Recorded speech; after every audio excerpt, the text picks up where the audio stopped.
Nos hemos lanzado a organizar este curso en un contexto en el que la pandemia de la COVID-19 ha exacerbado de manera mayúscula los importantes retos civilizatorios que ya teníamos por delante. Las desigualdades, incluidas la de género, la pobreza, el cambio climático, la movilidad humana, son algunos de ellos.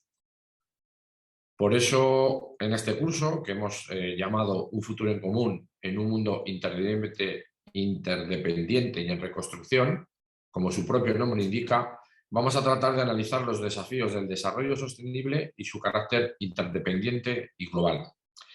También trataremos de abordar las causas estructurales, el rol de la sociedad civil y las posibles soluciones, articuladas desde el ámbito local al global. Y también qué posibilidades nos puede aportar la Agenda 2030 y la necesidad de consolidar la coherencia de políticas para el desarrollo sostenible para mover este modelo de desarrollo que queremos que sea más justo, inclusivo, sostenible y basado en los derechos. Como nos ha dicho alguna vez Yayo, para que podamos vivir vidas que merezcan la pena ser vividas. Así, los objetivos de este curso son describir y contextualizar los principales retos civilizatorios a los que nos enfrentamos, enmarcar la Agenda 2030 como herramienta para la superación de dichos retos y visualizar las interacciones entre dichos retos y sus causas, así como entre las propuestas de transformación social desde un enfoque de coherencia de políticas para el desarrollo sostenible. Perdonadme que insista con lo de la coherencia de políticas para el desarrollo sostenible, pero veréis que es una de las principales banderas que tenemos en Futuro en Común. A este curso os habéis inscrito 120 personas. Vamos a tener que realizar una selección porque la formación tiene un número limitado de participantes. Esto lo iremos comunicando a lo largo de la semana, pero mientras tanto todas podéis participar en este webinario y quienes no accedáis al curso os ofreceremos la posibilidad de que lo hagáis a partir de julio, cuando ya se ponga en abierto en la modalidad de autoformación continuada. Antes de presentar a las dos personas que van a intervenir, que van a hacer el diálogo y a la que va a moderar, sí que quería pediros que os renombréis de manera correcta en el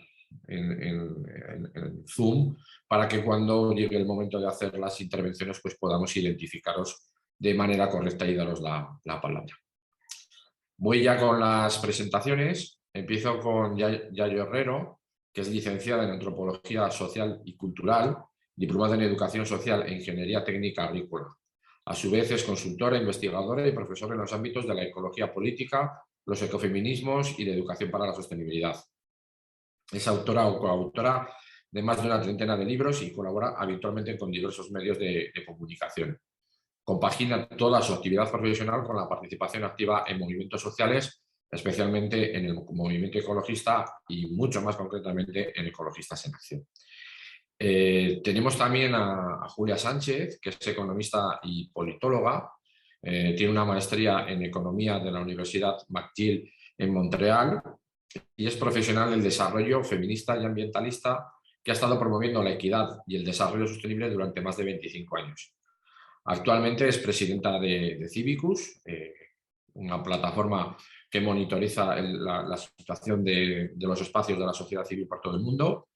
Y Julia también ha sido secretaria general de ActionAid International, presidenta del Consejo Canadiense para la Cooperación Internacional y candidata en 2019 al Parlamento canadiense. Y la tercera persona que va a intervenir a partir de ahora, moderando y regulando un poco cómo va a ser este diálogo, es Patricia Reguero, que es periodista y coordinadora de feminismos y violencias machistas en el Santo. Muchas gracias y os dejo con ellas.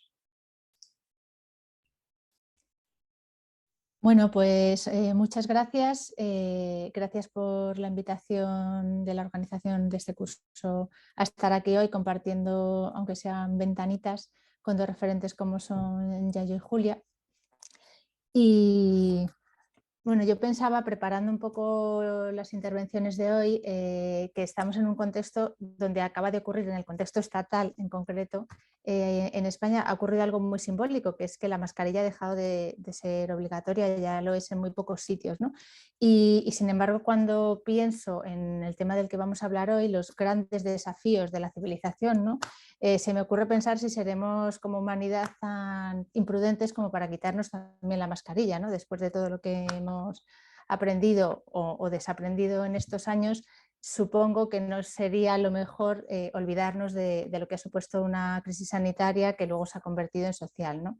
Os recuerdo a las personas que estáis participando que esta es una sesión introductoria y que se trata de poner un poco en contexto las siguientes sesiones, y por eso me voy a dirigir a Yayo con un reto, y pido perdón por anticipado, que te voy a proponer que hagas algo muy difícil, que es responder una pregunta muy amplia en un tiempo muy corto, con esa idea, ¿no? Que sirva para ponernos en contexto. Entonces, me gustaría, Yayo, que nos dieses algunas claves del análisis que tú haces de la crisis que estamos pasando, y también un poco desde los movimientos sociales, que nos des algunas ideas sobre por dónde empezar a construir alternativas en un contexto donde los frentes son tantos que, por si fueran pocos, además se van abriendo nuevos, ¿no? según vamos saliendo o volviendo a esa vieja o nueva normalidad. Y te doy la palabra.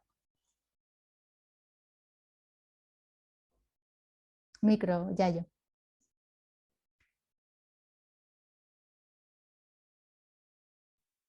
Ya está. Muy buenas tardes a quienes estáis a este lado, donde estoy yo. Muy buenos días a quienes estáis en otros territorios, si os acabáis de levantar o es prontito. Y muchísimas gracias por la invitación, ¿no? Para mí es un placer que me hayáis invitado y un orgullo compartir la mesa con Patricia y con Julia. Así que muy agradecida, ¿no? Y sin más, bueno, pues entro en tratar de hacer lo que me pedía Patricia, que efectivamente es un poco complicado, pero bueno, por lo menos para dar unas pinceladas, seguro que podemos, ¿no?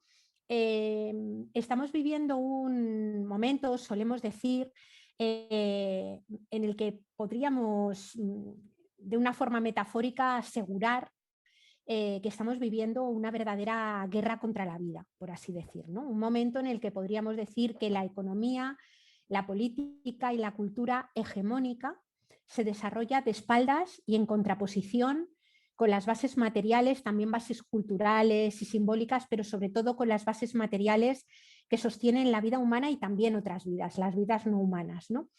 Y quiero perfilar de una forma muy rápida algunos de estos síntomas, por así decir, de haber configurado formas de vivir en común en una determinada parte del planeta y una determinada parte de la población del planeta, la más enriquecida, que desarrollan, digamos, esa situación de guerra, ¿no?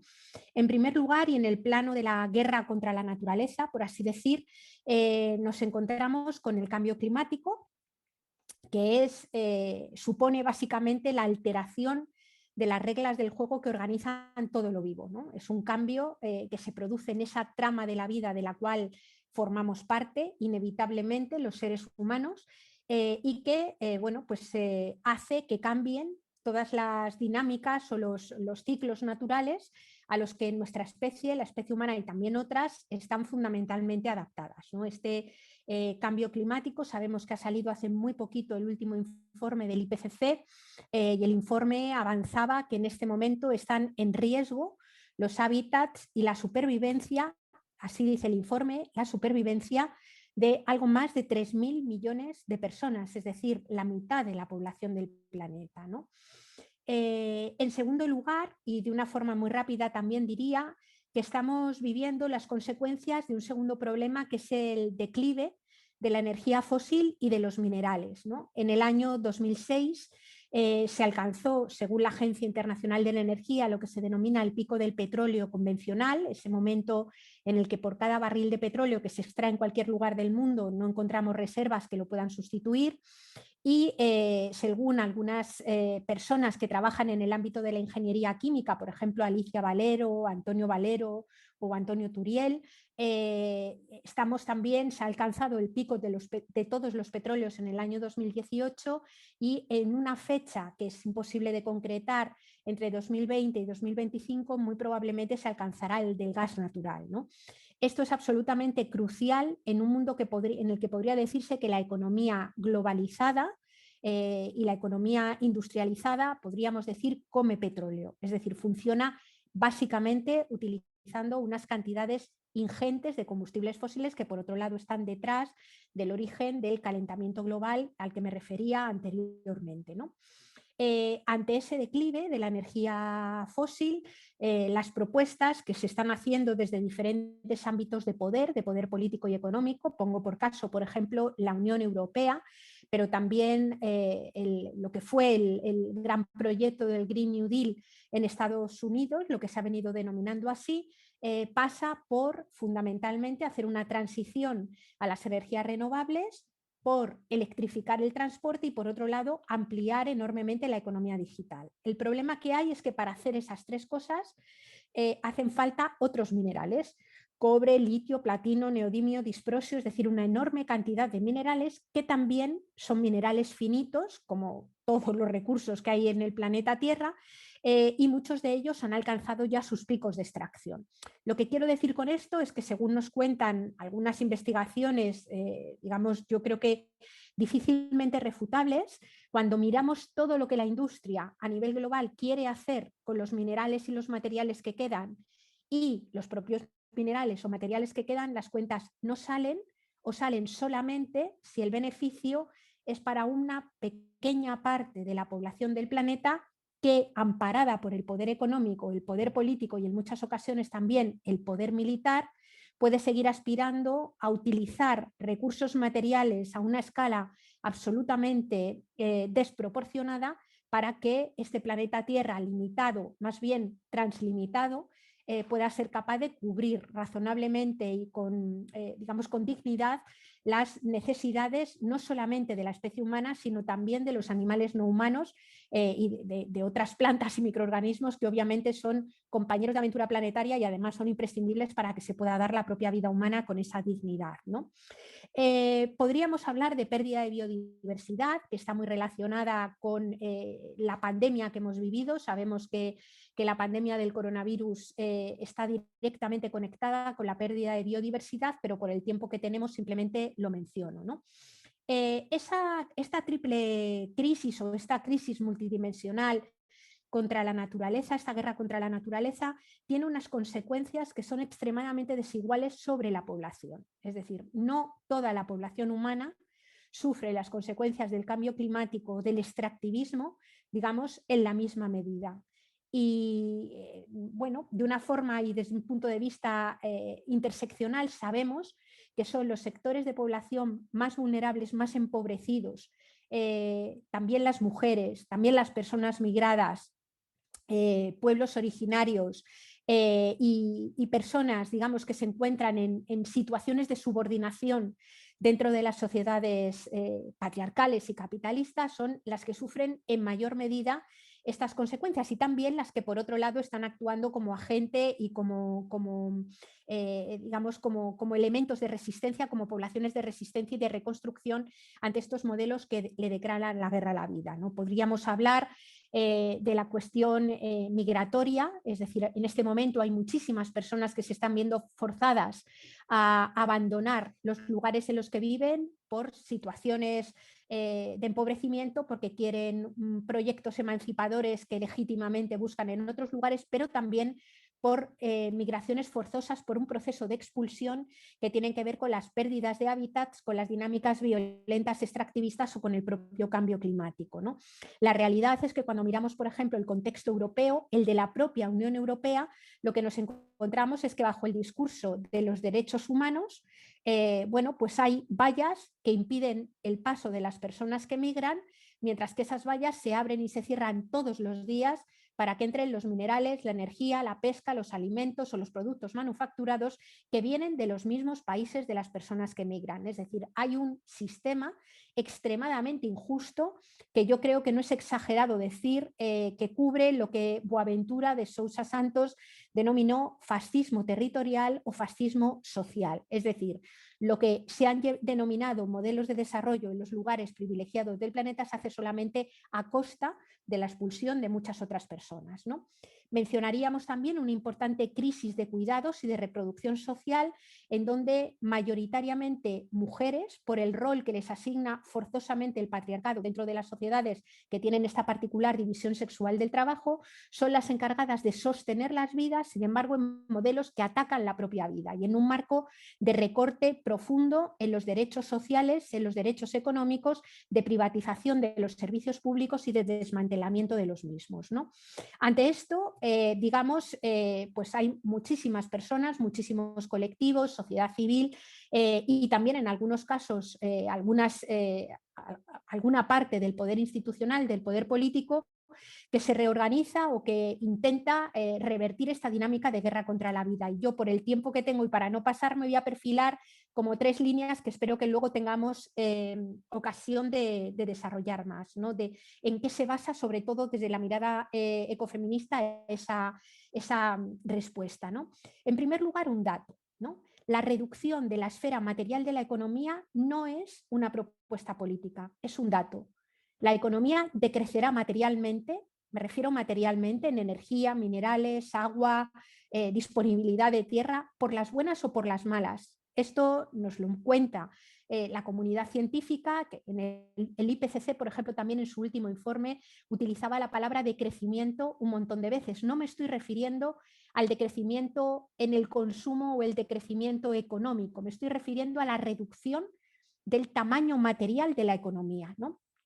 Y como es por las buenas o por las malas, hay posibilidad de hacerlo desde la lógica de ese fascismo social al que me refería antes. Quienes tienen poder económico, político y militar siguen sosteniendo estilos de vida despilfarradores a costa de que cada vez más gente quede fuera y violentada, o hacerlo a partir de 3 principios. El primero sería el principio de suficiencia, que significa aprender a vivir con lo suficiente. Y esto es un derecho y una obligación. Un derecho porque hay mucha gente que no tiene lo suficiente y tiene el derecho a tenerlo, es un derecho, no es una concesión graciosa, son derechos, y es una obligación porque hay quien tiene mucho más de lo que le corresponde y tiene que vivir con menos simplemente para que otras personas materialmente tengan lo que necesitan. El segundo, muy vinculado a este, es el principio del reparto, el reparto que es absolutamente clave. Hablamos de la redistribución de todo, de la energía, del agua, de la vivienda, de la renta y también de las obligaciones, es decir, de las obligaciones que comporta tener cuerpo y ser especie. Me refiero a repartir todo el trabajo de reproducción cotidiana y generacional de la vida, que no es un trabajo solo de mujeres. Por tanto, la corresponsabilidad en estas tareas es clave.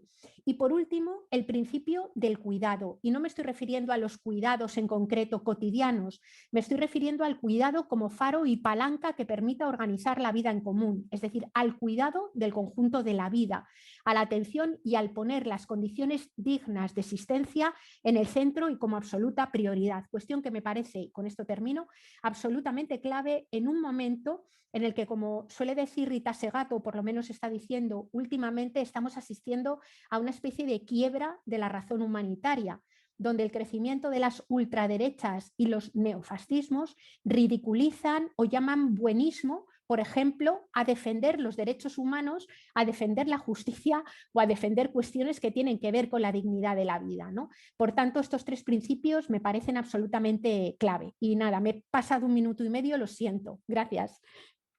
Bueno, muchas gracias por el esfuerzo, creo que ha salido bien.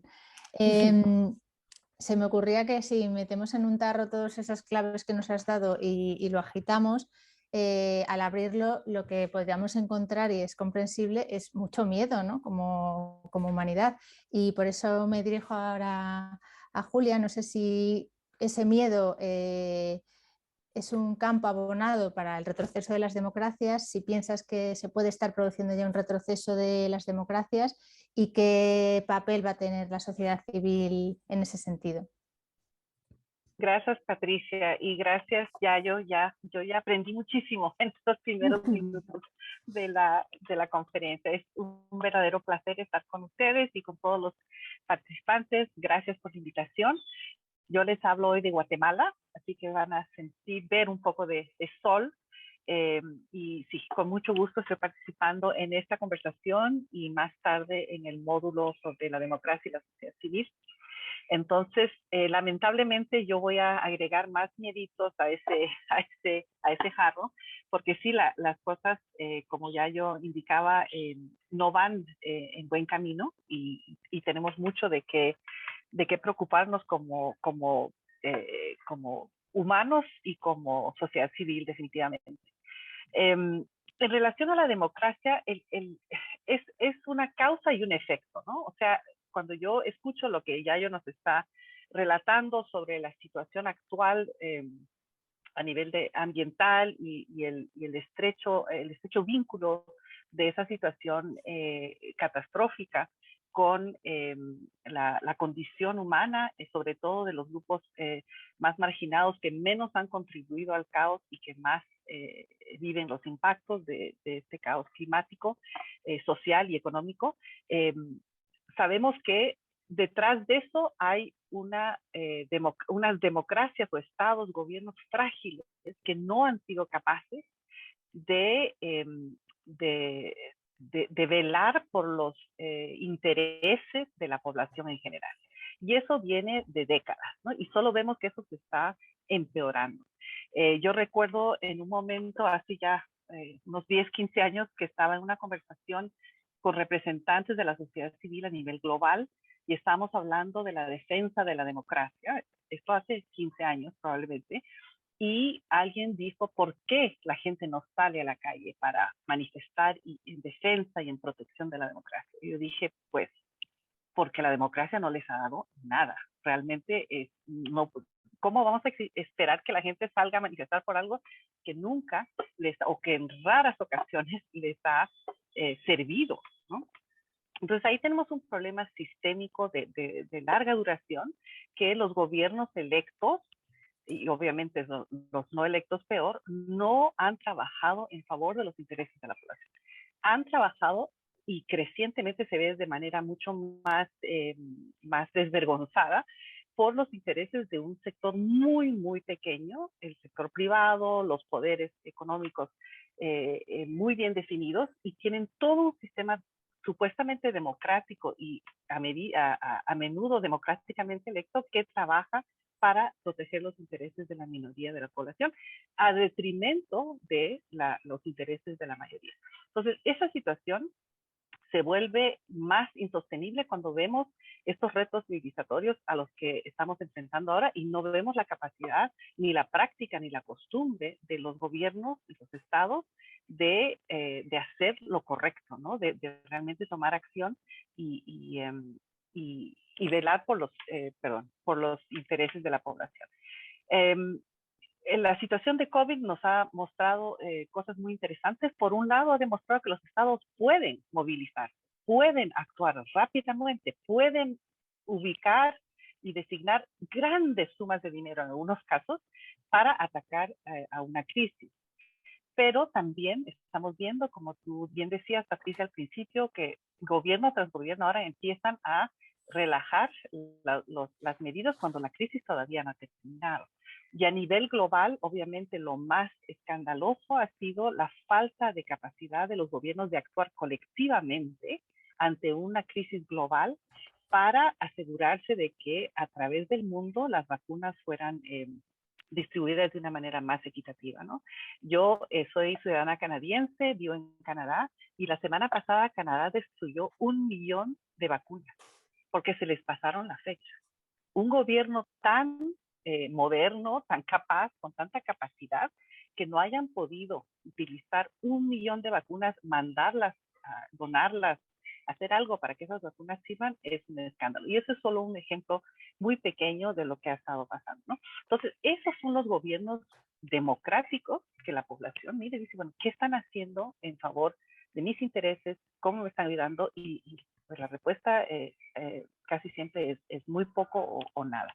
Entonces hay una crisis democrática que viene de mucho tiempo. Estamos viendo una regresión definitivamente y voy rápidamente a mencionar algunos de los elementos que nos están en nuestro análisis en Civicus y en otras organizaciones explicando esa regresión, yo diría acelerada, que estamos viendo recientemente. Una es la desinformación. O sea, el rol que están jugando los medios sociales en propagar desinformación, información falsa y cómo eso afecta y corrupta las democracias es realmente alarmante.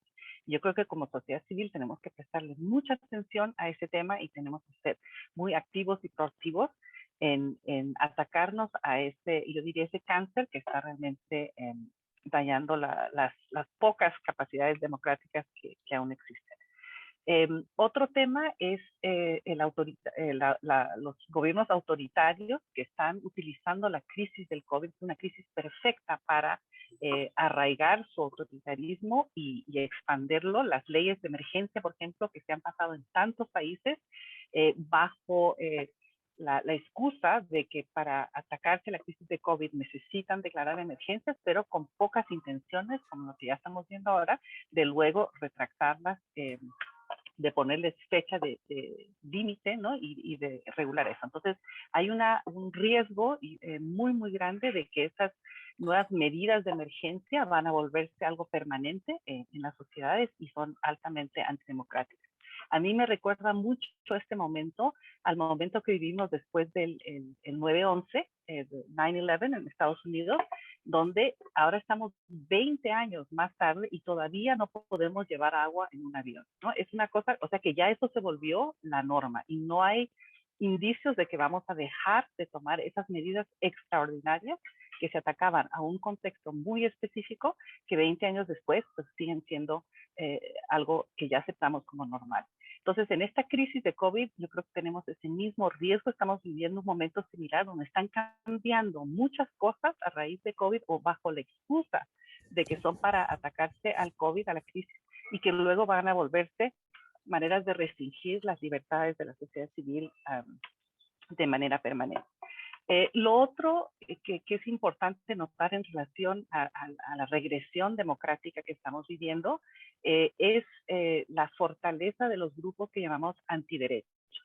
Grupos que pretenden ser de la sociedad civil o que pretenden representar a sectores de la sociedad civil que son altamente retrógradas, derechistas, antiderechos, como lo dice el término, que están militando y trabajando y financiando activamente procesos para no solo parar el disfrute de derechos humanos, sino de llevar la agenda hacia atrás.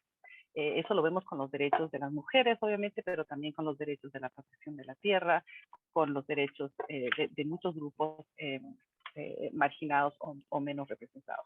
Entonces, esos son algunos elementos, yo diría, un poco nuevos que se están sumando a lo que ya es un sistema de democracias altamente frágil y que está causando un retroceso. Y lo importante para, yo creo, esta conversación es que esa reducción o regresión democrática tiene un impacto directo, inmediato sobre la capacidad de la sociedad civil de hacer el trabajo que tiene que hacer, ¿no? La sociedad civil, en nuestra apreciación, el COVID, si alguien tenía dudas de la importancia de la sociedad civil y el rol clave que juega la sociedad civil en nuestras sociedades, creo que COVID nos ha demostrado nuevamente que ese rol es muy real y es muy importante, ¿no? Cuando empezó la crisis, la sociedad civil se ha movilizado de maneras realmente remarcables para llenar espacios que estaban vacíos o que se dejaron vacíos por las condiciones de la crisis. Entre otras, una importante es el apoyo a las mujeres contra la violencia doméstica, que fue una crisis paralela a la crisis de COVID y donde los grupos de la sociedad civil pudieron movilizarse rápidamente para prestar apoyos legales, apoyos de toda naturaleza para esa crisis paralela. Y la movilización de recursos, de alimentos, de hospedaje, bueno, ha sido enorme el rol de la sociedad civil. Entonces, si vivimos en sociedades donde hay regresión democrática y el espacio de la sociedad civil, las leyes que protegen los derechos de la sociedad de organizarse, de movilizarse, de protestar, de influenciar, esos se ven reducidos y no solo reducidos, sino que los líderes de la sociedad civil se ven cada vez más atacados, incluidos los periodistas. Entonces tenemos un problema serio porque ya perdemos de esa manera nuestra capacidad de reacción, de resistir y de influenciar un cambio. En mi opinión, nuestra única esperanza ante lo que ya yo he descrito y lo que yo estoy tratando de escribir es una sociedad civil fuerte, movilizada, unida. Y si el contexto de una democracia frágil y un espacio cívico cerrado no permite que esa sociedad civil juegue su rol, entonces tenemos mucho de qué preocuparnos. Lo dejo ahí, Patricia, por ahora. Bueno, claro, habláis del papel de la sociedad civil y decías, Julia, que ha llenado algunos huecos, ¿no?, en estos años de pandemia, y sin embargo también creo que las dos habéis mencionado cómo se han creado huecos donde han entrado grupos reaccionarios o grupos de extrema derecha, ¿no? Entonces, ¿confiáis en el rol democratizador de la sociedad civil a pesar de que, bueno, esos espacios también están siendo copados por estos grupos, ¿no? No sé, Julia, ¿no?, que ya tenías la palabra y luego ya yo. Sí. Es un tema de preocupación, ¿no? Porque, como decía, estos grupos tratan de presentarse como parte legítima de la sociedad civil, y nosotros como sociedad civil progresista de vanguardia debemos resistir y denunciar esto. Hay un trabajo que ya se ha empezado en ese sentido para apoyar a los grupos de la sociedad civil a identificar estos grupos, a entender sus motivaciones, sus orígenes, y a dotarse de tácticas para resistir y para contrarrestar el efecto de esos grupos en la sociedad. Entonces es algo que debemos, yo creo, activa y proactivamente rechazar, y hay maneras de hacer eso, ¿no? Entonces hay diferentes grupos. Creo que nosotros vamos a presentar uno en nuestro módulo desarrollado por AWID, una red global de mujeres para el desarrollo, que ha desarrollado herramientas para la sociedad civil para ayudarnos a identificar y a resistir y a rechazar esos intentos.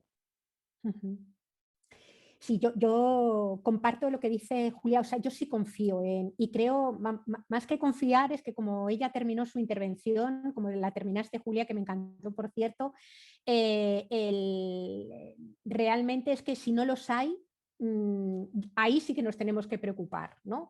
Es decir, yo probablemente lo que diga está muy sesgado por lo que vivo en mi entorno. Es verdad que creo que se ha producido y que la propia pandemia y el confinamiento y demás ha podido producir un cierto repliegue en algún sentido de algunos de los movimientos sociales clásicos, pero por otro lado es verdad lo que estaba señalando Julia, es decir, todo el momento de la pandemia realmente quien ha dado un paso al frente y ha salido diciendo yo me quiero hacer cargo de la vida de otras personas ha sido una parte importantísima de la sociedad civil, alguna previamente organizada que ha servido como catalizador y como núcleo, y otra no.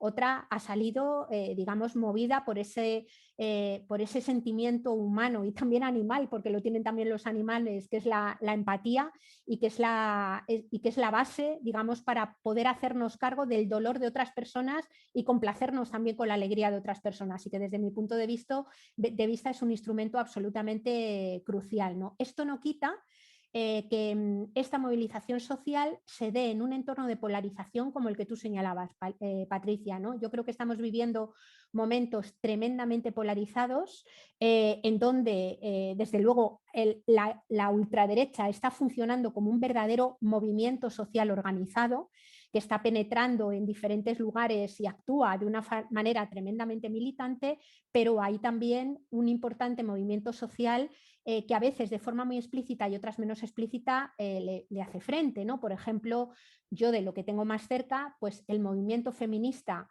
con todas sus dificultades y también contradicciones y conflictos internos, en este 8 de marzo ha vuelto a ser un movimiento fuerte y potente, y yo creo que es un movimiento que le planta cara a la ultraderecha, no solamente mirando por los derechos e intereses de las mujeres, sino en general por los derechos e intereses de todos los seres vivos, de los seres humanos especialmente. Pero luego, por ejemplo, si yo mirara alrededor dinámicas concretas, creo que, por ejemplo, todo el movimiento que hay de defensa del acceso a la energía, por ejemplo, en el caso del Estado español, yo perdonadme la referencia, pero es donde participo y lo que más conozco, o los movimientos en defensa de la vivienda, o el propio movimiento, para mí tremendamente interesante, de biosindicalismo que están llevando a cabo las trabajadoras domésticas, muchas de ellas migradas, las jornaleras, por ejemplo, de Huelva, con un trabajo muy integrado entre jornaleras, por ejemplo, marroquíes y jornaleras andaluzas, o las Kellys, por ejemplo, las camareras de piso de hoteles. Creo que sin lugar a dudas hay la base para un movimiento civil, que no digo que sea suficiente para quebrar el brazo a esa oleada de pérdida de derechos y de subordinación, de racismo, de neocolonialismo y de patriarcado, ¿no? Pero sí, desde luego, creo que es la mayor esperanza que tenemos. Es decir, yo no creo que vaya a haber gobernantes que hagan cosas, como decía antes Julia, que ha hecho la democracia por nosotros, ¿no? Que hagan cosas en favor del conjunto y de la sociedad, si no hay una sociedad civil que obliga a ello, ¿no? Por tanto, esa parte de activación política, de contestación y de resistencia, y a la vez de construcción de la propia alternativa en laboratorios de experiencia, me parece que es absolutamente crucial y yo creo que existe. Bueno, has mencionado una palabra que pienso que debería ser clave, que es empatía. Os iba a preguntar por el balance que hacéis sobre cómo hemos enfrentado la pandemia como humanidad. ¿Dirías ya yo que ha ganado, que se ha impuesto la empatía? ¿Serías tan optimista como para decir eso? Yo es desde luego lo que más cerca he tenido y lo que más he visto. Esto no quita, vuelvo a insistir, que hayamos visto durante el confinamiento policías de balcón, que hayamos visto dinámicas que también han sido tremendamente reaccionarias, ¿no? Pero yo vivo en un pueblo muy pequeño, y en mi pueblo y en la comarca en la que vivo, la movilización para hacer mascarillas, para ocuparse de la gente que estaba enferma y demás, fue masiva. Y mucha de esta gente, vivo en un pueblo fundamentalmente ganadero, es gente que vota a las derechas. Y sin embargo, en el día a día y en la dificultad concreta, la gente actuó como si fuera gente de un movimiento social que se preocupaba por vecinos y vecinas, ¿no? Por otro lado, la mayor parte de mi vida la viví en una ciudad, y lo que me contaban pues mi familia, amigos y amigas, compañeros de muchísimas luchas de la ciudad de Madrid, por ejemplo, fue también un tremendo movimiento. O sea, yo no diría si ganó o no ganó. Lo que digo es que hay una base social suficiente que en momentos de dificultad es capaz de reaccionar, siendo consciente de que para salir adelante nos tenemos que hacer cargo unas de otras. Y para mí eso es una cosa tremendamente importante, y es un patrimonio político y social fundamental para poder revertir los problemas de los que hablábamos antes, ¿no? Bueno, Julia, en tu caso, ¿cuál es el balance que harías sobre cómo se ha enfrentado la pandemia? ¿Me oyes? Sí, ¿verdad?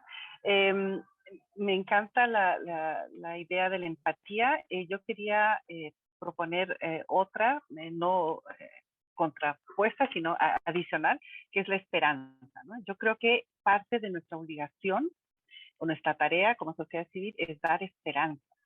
De que las cosas pueden mejorar, de que juntos podemos resistir, podemos cambiar, podemos influenciar, podemos mejorar.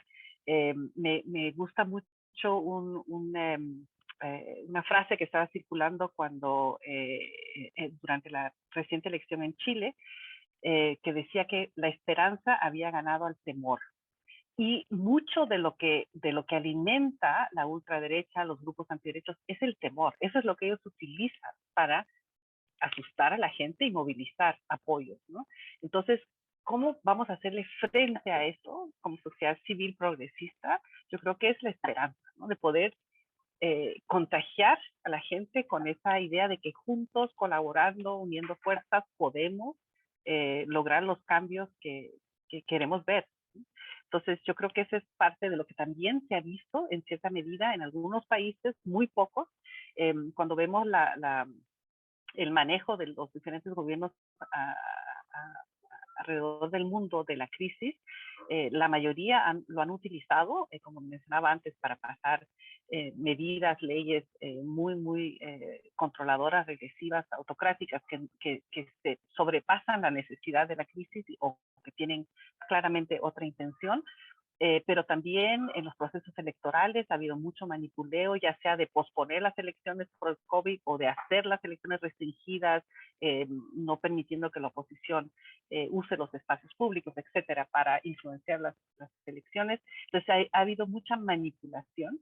Y sin embargo han habido algunos gobiernos excepcionales, estados excepcionales, que han mostrado que sí se puede manejar durante una crisis la situación de manera democrática y con los intereses de la mayoría en mente, ¿no?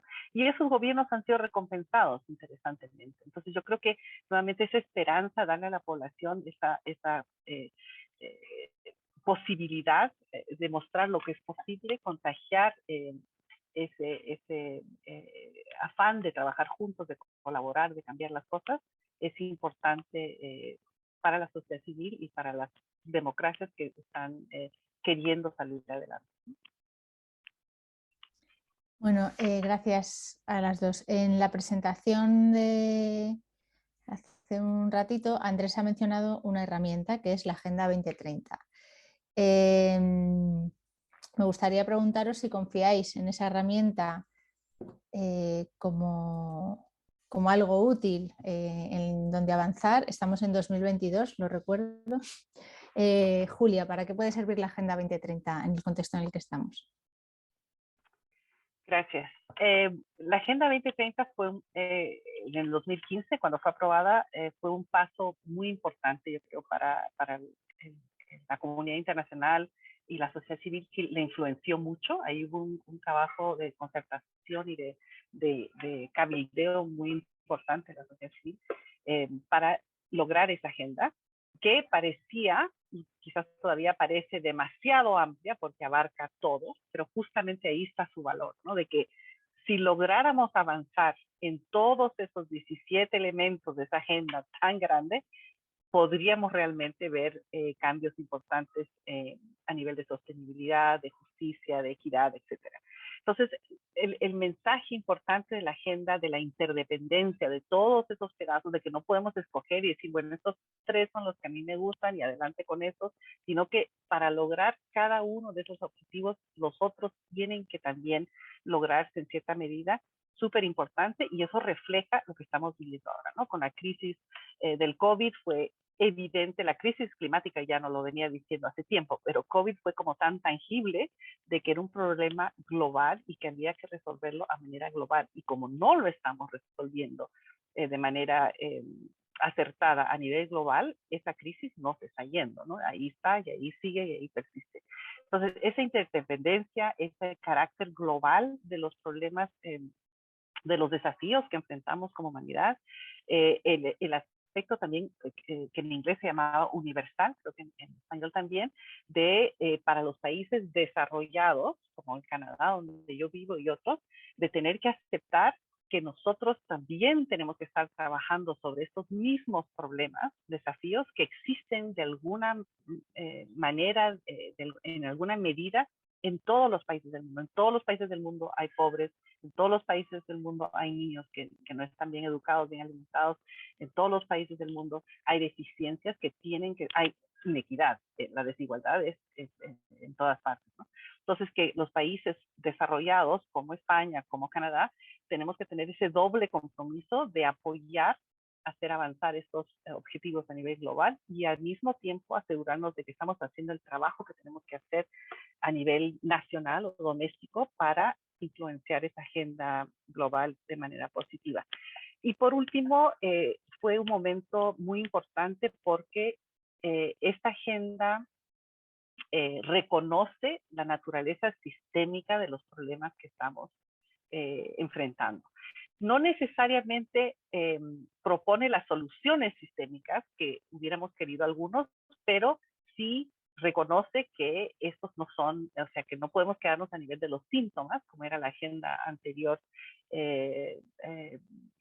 los objetivos del milenario, sino que teníamos que ir mucho más profundo y atacarnos a las causas de base, a las causas sistémicas para poder ver progreso.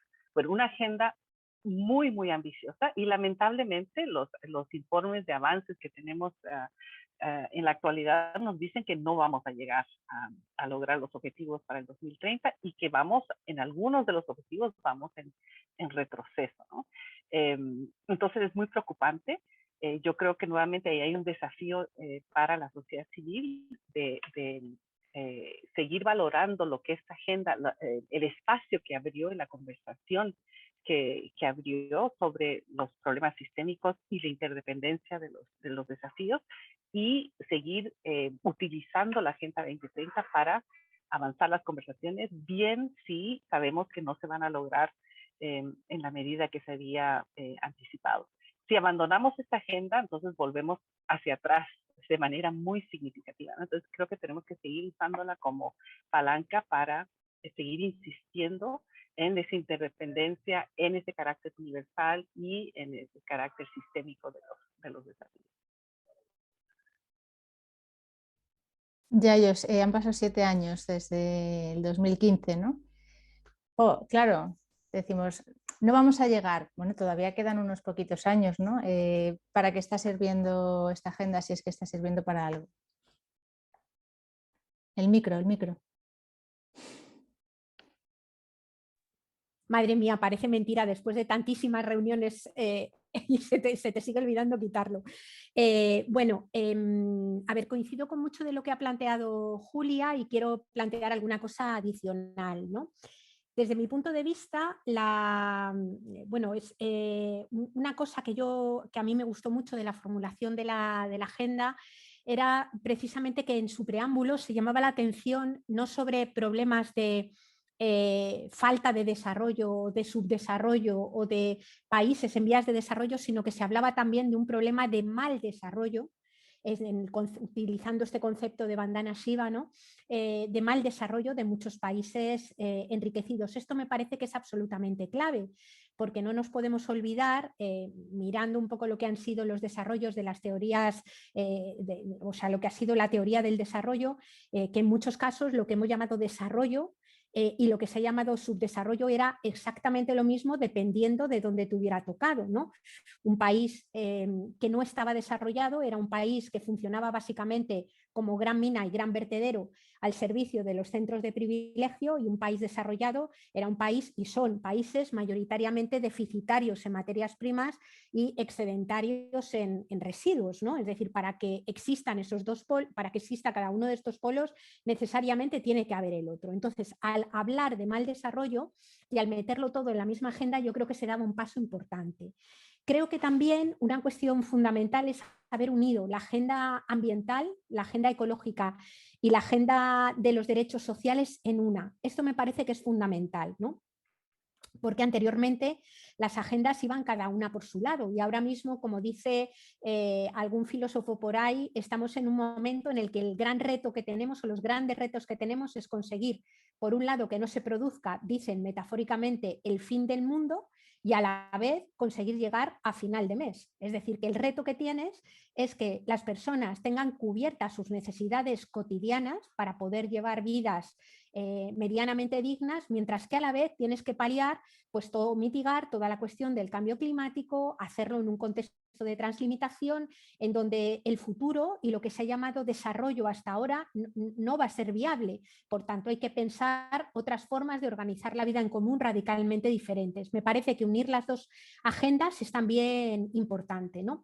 Creo, como decía Julia, que los objetivos, esos 17 objetivos están bien formulados y apuntan a cosas cruciales, aunque las metas que se formulan dentro de cada uno de los objetivos, yo creo que sinceramente no sirven para cubrir los objetivos, ¿no? Pero en cualquier caso, que exista el objetivo es clave para poder exigirlo. para poder decir que los gobiernos se han vinculado con esos compromisos, y es como la Declaración de los Derechos Humanos en toda su amplitud. Que exista un derecho sirve para poder exigirlo, ¿no? En ese sentido me parece que es importante. ¿Cuál creo yo que es el principal escollo, y fue ya denunciado cuando se aprobó la agenda en 2015?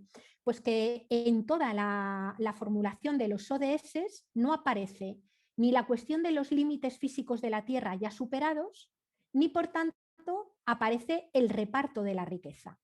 Es decir, es una agenda que en las metas apuesta por mejorar los sistemas de desarrollo llamados sostenibles, pero basando, digamos, el conjunto del bienestar o del desarrollo en generar dinámicas de crecimiento que pueda ser verde, que pueda tener rostro humano, pero que nos dice la comunidad científica que son inviables, ¿no?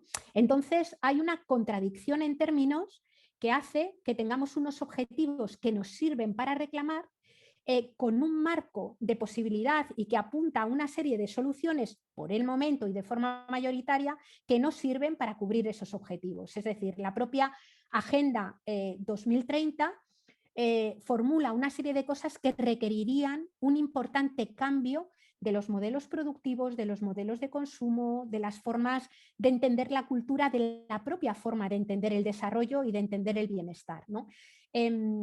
Claro, el asunto es que en la dinámica en la que estamos, sin asumir límites, sin asumir las dinámicas que genera el cambio climático, pues se nos han pasado ya 7 años y los indicadores nos muestran que las cosas no avanzan, sino que retroceden, ¿no?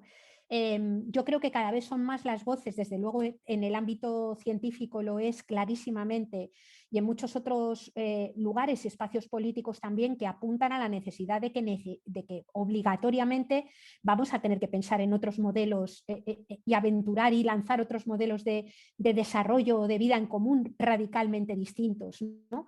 Cuanto más tiempo perdamos, en peores condiciones lo haremos, y con unas, digamos, con unas presiones de partida mucho más grandes, ¿no? Apelando a lo que decía hace un momento Julia de la esperanza.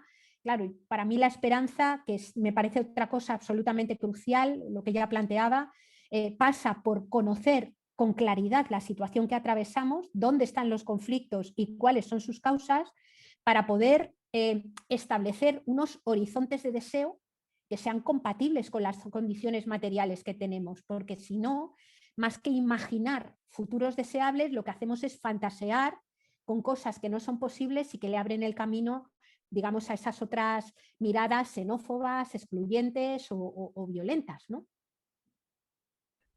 Bueno, Patricia, si me permites, solo agregarle algo a lo que estaba diciendo Yayo. Yo creo que lo que le falta a la agenda, otra manera de decir lo que yo entiendo que está diciendo también Yayo, es que no se ataca al sistema capitalista en el que estamos inmersos, ¿no? Claro. O sea, que se aproxima, pero no llega a eso.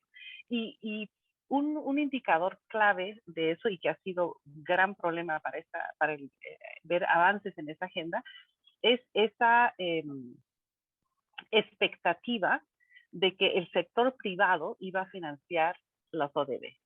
Absolutamente irrealista, absurdo y contradictorio, porque no es el interés del sector privado ver los avances que se plantean en muchos de sus objetivos.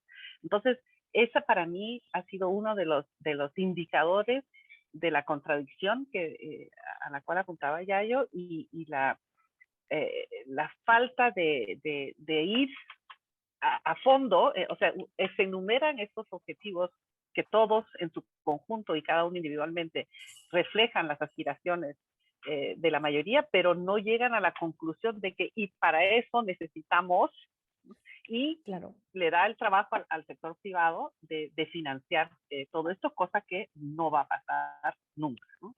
Entonces, yo creo que ese ha sido el talón de Aquiles de la agenda, y a lo que hay que hacerle frente. Muy de acuerdo, Julia. ¿Qué papel se ha dado a sí mismo el sector privado en lugar de financiar y contribuir a estos objetivos? El sector privado, yo creo que está bueno, en relación a esta agenda, esto empezó en el 2015 cuando se empezó a hablar de que el sector privado iba a generar los fondos, que no eran los estados, que era el sector privado para financiar, ¿no?, una agenda altamente ambiciosa. El sector privado como que no estaba ahí, todo el mundo hablaba de ellos como que miraban y decían, bueno, que nosotros tenemos que entrar aquí, ¿cómo es esto? Y ha permitido que algunas empresas utilicen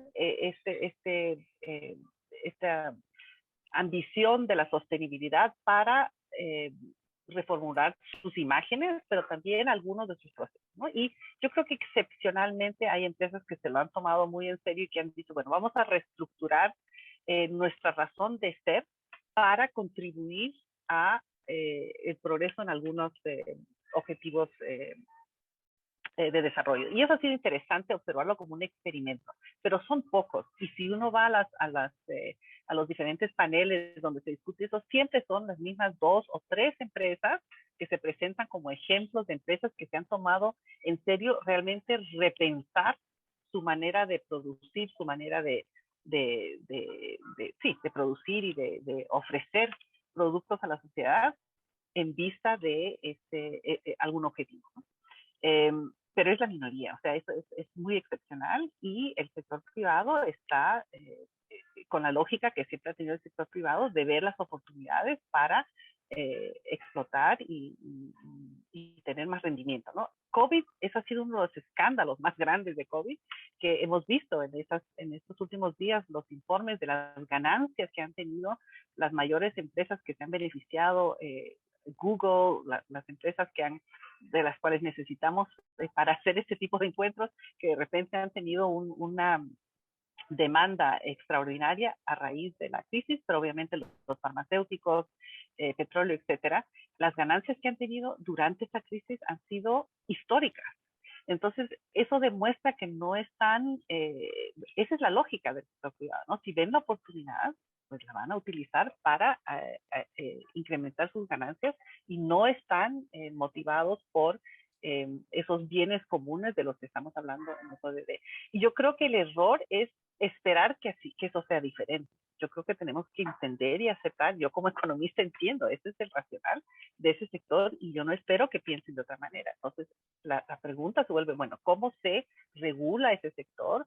¿Cómo se impone impuestos a ese sector para que el sector en sus ganancias y en su actividad contribuya a el mundo que queremos ver, a los servicios que queremos ver, etcétera, ¿no? Y no es esperar que de repente milagrosamente se iluminen y empiecen a cambiar su manera de ser y su lógica como sector. No sé si eso responde a la pregunta, Patricia, pero ya...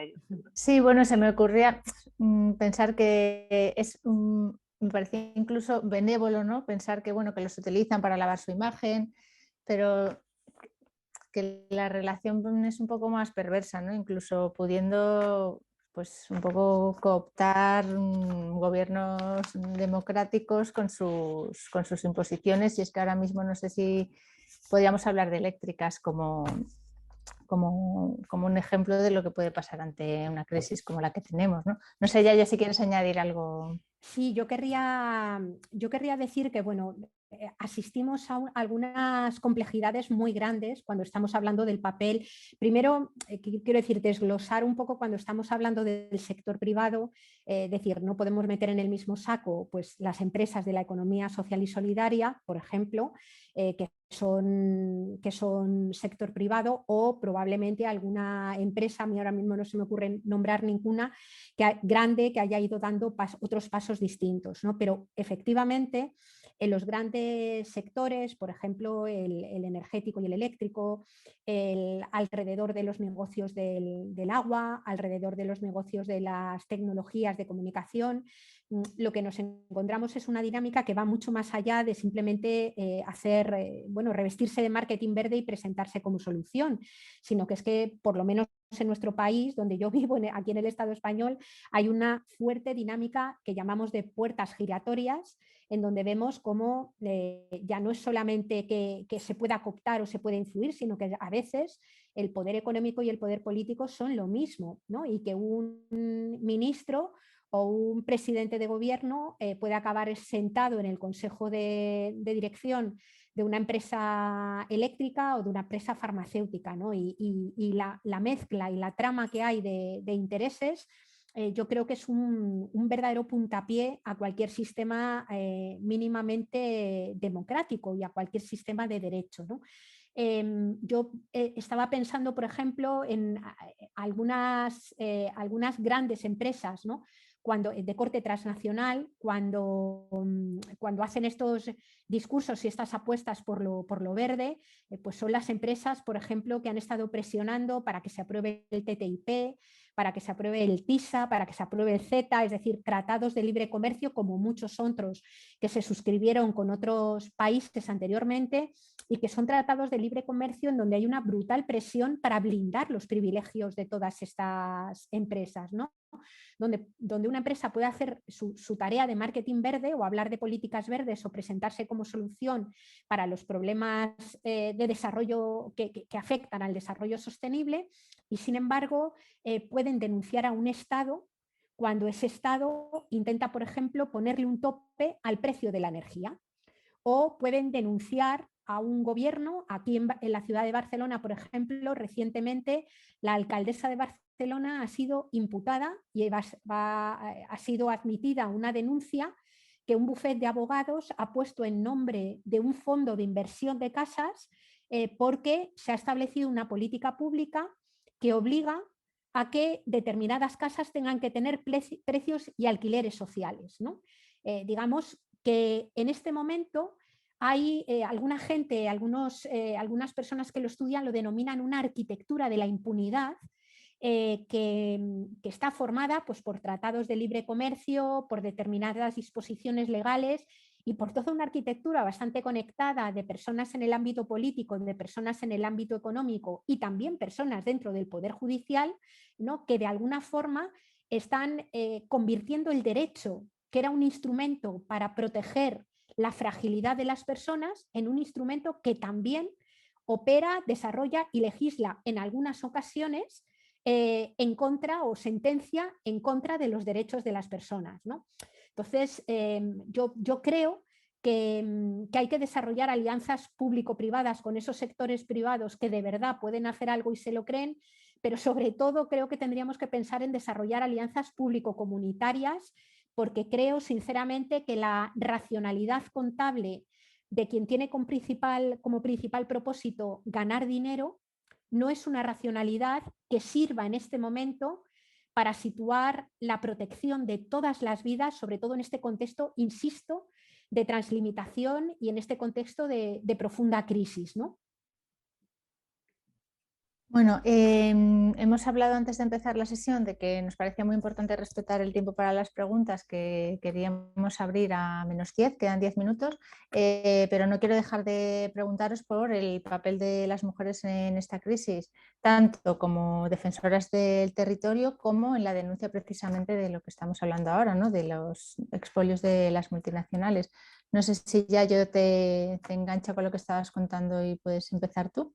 Sí, bueno, yo creo que ahora mismo hay un movimiento absolutamente fuerte y protagonizado por mujeres, ¿no? Al menos en lo que yo conozco. Por un lado, son las personas que están sufriendo la crisis en mayor medida. O sea, yo tengo bastante gente que trabaja en servicios sociales, de amigas que trabajan en servicios sociales de ayuntamientos o de otras instituciones públicas y bueno, lo que te cuentan es que es una verdadera oleada de personas que llegan buscando cómo resolver, cómo poder digamos, afrontar estos problemas y que las que llegan son mayoritariamente mujeres, es decir, en las vidas cotidianas, quienes mayoritariamente se mueven para intentar continuar, digamos, atendiendo y reproduciendo cotidianamente la vida son mujeres, ¿no?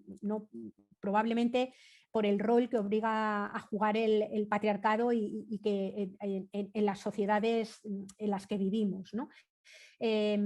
Digamos, entrando en lo que yo tengo más cerca, antes mencionaba algunos movimientos, ¿no? El movimiento, por ejemplo, de las jornaleras en lucha de Huelva, las Kellys como un nuevo sindicalismo, yo creo que extremadamente potente, que además consigue quebrar y romper esa falsa dicotomía que hay entre lo productivo y lo reproductivo, ¿no?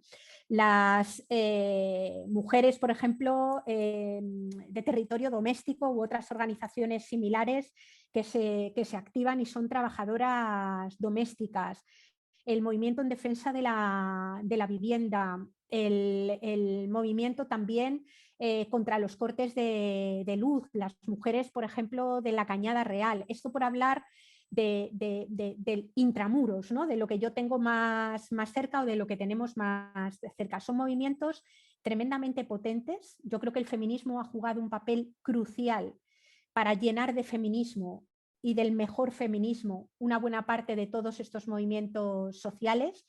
Creo que también incluso en las propias dinámicas antiextractivistas que se están haciendo, me refiero a las que yo más conozco, que son las que tengo cerca, ¿no? en Cáceres, en Santiago de Compostela, en otros lugares, los movimientos, las plataformas antiextractivismo de mujeres son muy potentes, ¿no? Por no hablar, desde luego, de los movimientos que conocemos y que yo estos no los vivo en primera persona, es posible que Julia los pueda conocer mejor, ¿no? Que son, por ejemplo, todos los movimientos de mujeres contra el extractivismo y de defensoras de la tierra que se están articulando en otros países, y en especial los que yo más conozco son los que se dan en América Latina, ¿no? Donde hay mujeres articuladas comunitariamente que defienden las comunidades y defienden la tierra en contextos de fortísima repatriarcalización debida, entre otras cosas, a la llegada de las grandes empresas mineras que son transnacionales, ¿no? Quiero recordar que la misma gente o las mismas empresas que aquí le cortan la luz a quien no la puede pagar son las empresas que llegan a los territorios en América Latina, expolian el territorio, se apoderan de él, practican el extractivismo y en el extremo amedrentan y financian a quienes se expulsan a estas mujeres del territorio, ¿no? Lo digo porque a veces pareciera que una empresa transnacional se le asigna, dicen, es una empresa española. Pues sí, pero son empresas que cotizan en el IBEX 35 y que están perpetrando tremendas vulneraciones de los derechos humanos en otros países a la gente y dejarles sin los recursos básicos es vulnerar los derechos económicos, que son derechos, ¿no? Julia. Gracias. Sí, recalcar lo importante que ha sido el impacto y lo diferente que ha sido el impacto sobre las mujeres de esta crisis, ¿no? Yo creo que eso es algo que no podemos subestimar. Yo ya habíamos mencionado la violencia doméstica, que nosotros hemos visto como una crisis paralela a la crisis del COVID, y esto se ha visto en todas partes del mundo, ¿no? En Canadá, donde yo vivo, se dio que las estadísticas subieron dramáticamente, y esto ha pasado en una multitud de países. Entonces, obviamente, las mujeres están recibiendo el impacto negativo de esa crisis. Los cuidados que se han tenido que se han agudizado, los cuidados domésticos, ya sea de los hijos que no pueden ir a la escuela, de los mayores que se enfermaban, esa obligación ha recaído sobre las mujeres, afectando su capacidad de movilización y de trabajo. El impacto sobre la economía ha tenido un impacto mayoritariamente sobre el trabajo de las mujeres en diversos sectores. En Canadá, sorprendentemente, uno de los bancos más grandes, el Royal Bank of Canada, sacó un informe hace como un año ahora, donde documentaban que en 6 meses de la crisis de COVID, el progreso que se había visto de las mujeres en el empleo, en el sector laboral, había vivido una regresión de 30 años. O sea, 30 años de progreso perdidos en 6 meses. Eso es en Canadá. O sea, solo para dar una indicación del impacto muy, muy violento que ha tenido esta crisis sobre las mujeres.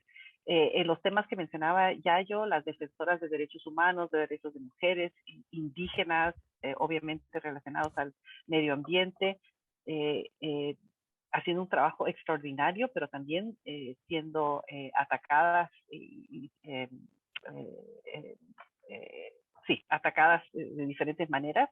y también las periodistas, los periodistas en general han sido también sujetos de ataques y represión y de manera muy marcada las periodistas mujeres. Entonces, una cantidad de problemas que hemos visto aparecer o recrudecerse con la crisis en relación a las mujeres. También hemos visto las buenas, interesantes noticias, a veces especulaciones, análisis de cómo los gobiernos liderados por mujeres han tenido reacciones políticas diferentes ante la crisis que los gobiernos liderados mayoritariamente por hombres. Nueva Zelanda es el ejemplo quizás más fácil o más obvio, pero también muchos países nórdicos y otros países alrededor del mundo. Y eso a mí me recuerda mucho a una análisis y reflexión muy similar que se tuvo alrededor de la crisis financiera de 2008, donde la manera quizás de expresar esa diferencia que se notaba entre el liderazgo feminista o de mujeres y el liderazgo de hombres era que se decía que si hubieran sido las hermanas Lehman y no los hermanos Lehman, hubiera sido la historia muy diferente.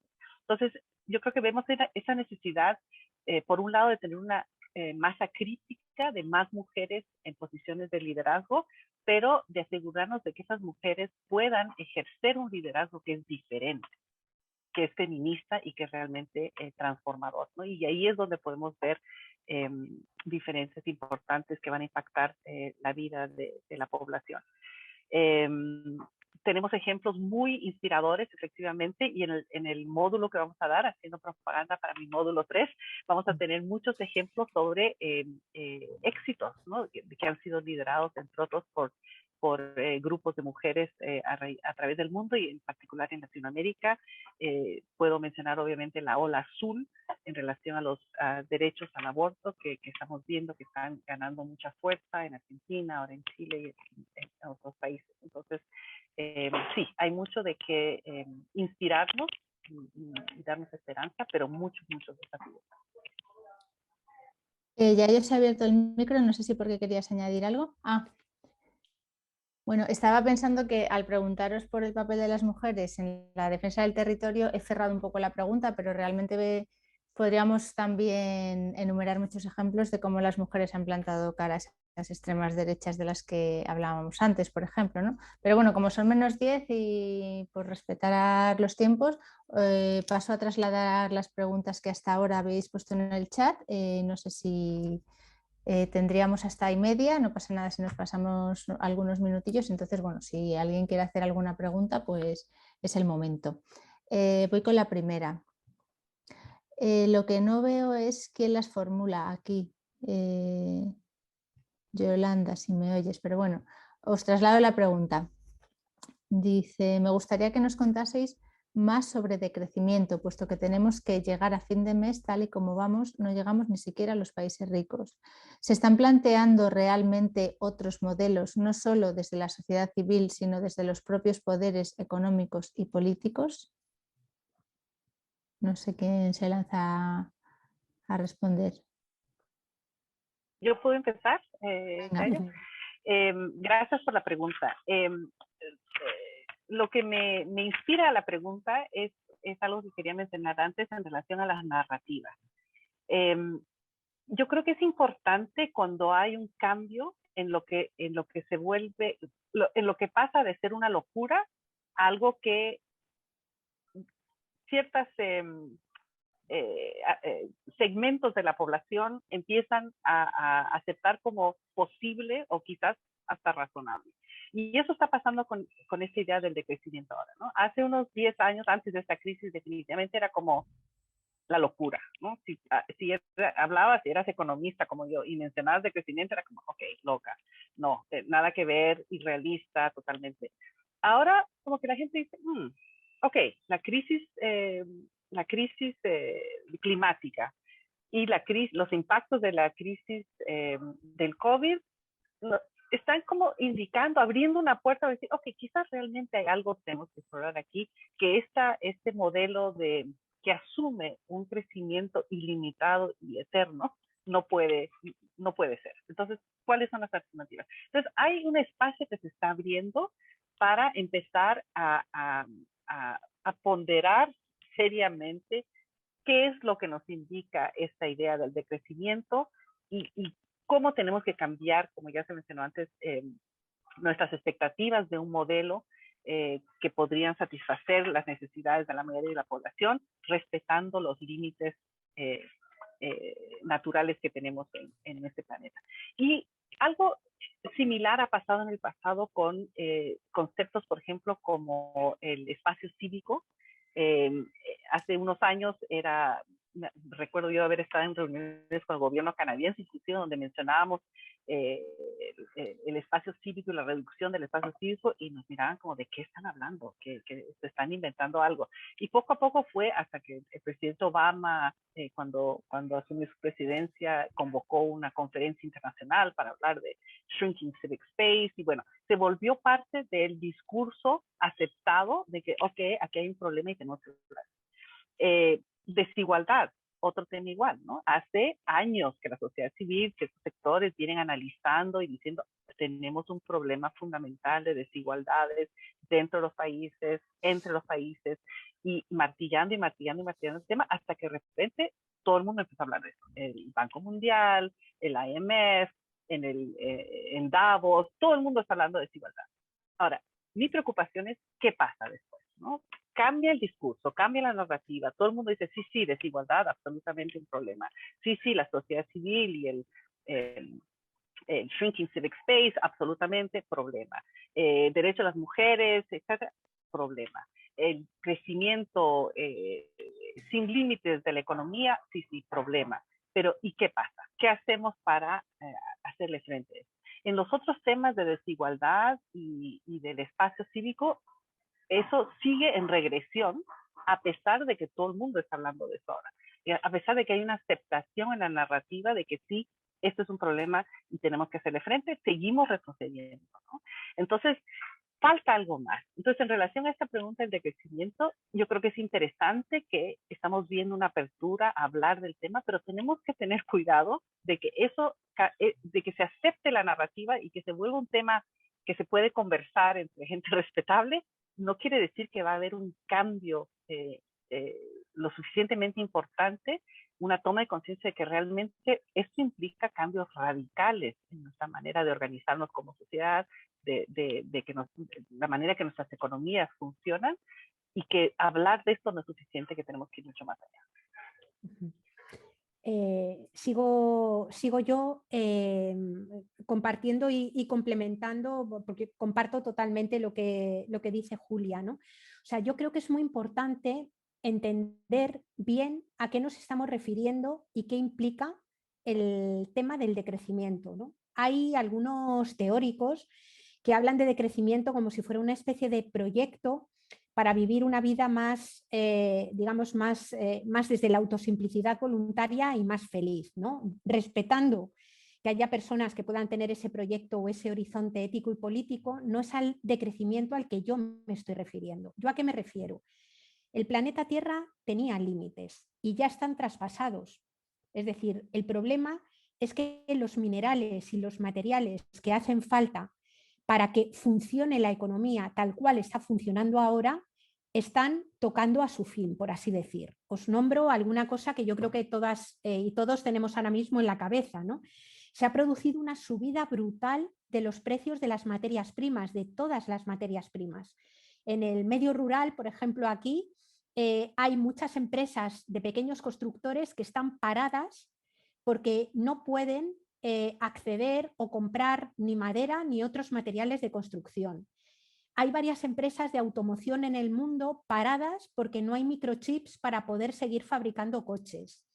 En el puerto de Shanghái, en este momento hay un atasco monumental y se teme que pueda haber una carencia de llegada de materias primas a muchos otros lugares en un sistema que además lo ha globalizado absolutamente todo y donde se centran, digamos, la extracción en algunos determinados territorios que acaban convertidos en zonas de sacrificio y se centra la distribución en otros, ¿no?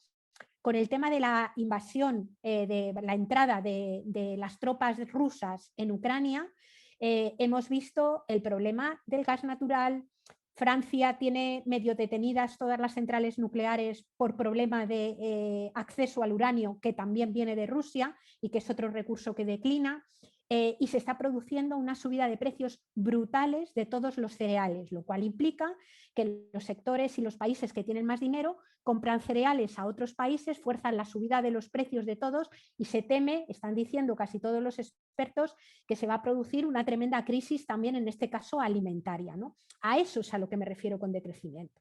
Es decir, me refiero a que queramos o no queramos, el hecho de que haya menos minerales y no son fabricables ni recuperables, sino que es que simplemente se han dilapidado, el hecho de que se esté agotando la energía fósil o el hecho de que se pretenda crear modelos económicos que cada vez usan más materiales, más energía, más minerales, más productos de la tierra, mientras que estos están irreversiblemente en declive, hace que el tamaño material de la economía, queramos o no queramos, decrezca. A eso es a lo que a mí me parece que hay que ponerle el ojo cuando hablamos de decrecimiento. ¿Por qué?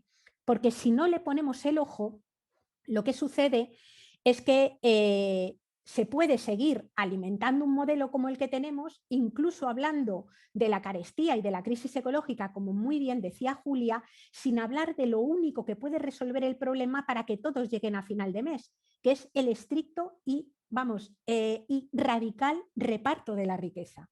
Es decir, las teorías del desarrollo, incluso las de la socialdemocracia y las de la gente más progresista, de los países progresistas, han apostado porque desarrollar era ayudar a que las economías crecieran y entonces algo le gotearía a todo el mundo. El problema es que estamos en un momento en el que las economías globalmente no van a crecer.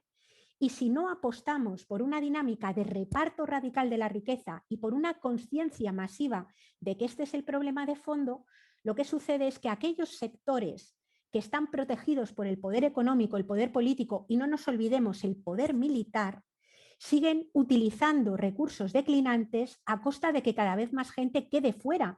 Y yo creo que lo que está pasando en nuestras fronteras, lo que vemos en la política de fronteras, es un caso claro de lo que sucede cuando los recursos son saqueados, y perdonad que lo diga así, en los países, digamos, empobrecidos, porque no son pobres, son empobrecidos, ¿no? Vienen a los sectores de población ricos, porque dentro de los propios países ricos hay enormes focos de precariedad y de pobreza que también crecen de forma masiva, ¿no? Y sin embargo, las personas que vienen de los países de donde vienen esas materias primas son retenidas por vallas en la frontera. Y no solamente es que sean retenidas por valla, es que si se descuidan, si nos descuidamos, se convierten en una pura materia prima, la materia prima del negocio de seguridad de fronteras, que está privatizado en la mayor parte de los países y que crece a un ritmo espectacular. Lo que digo es que si no hablamos de ese inevitable decrecimiento, lo que sucede es que convertimos a los migrantes en una amenaza, convertimos a las personas empobrecidas en una amenaza y entonces lo que es un problema de justicia y un problema ético se transforma en un problema securitario y se aborda con un enfoque securitario, ¿no? Persiguiendo y generando unas dinámicas absolutamente represivas sobre las personas que menos culpa han tenido para provocar el problema que tenemos, ¿no?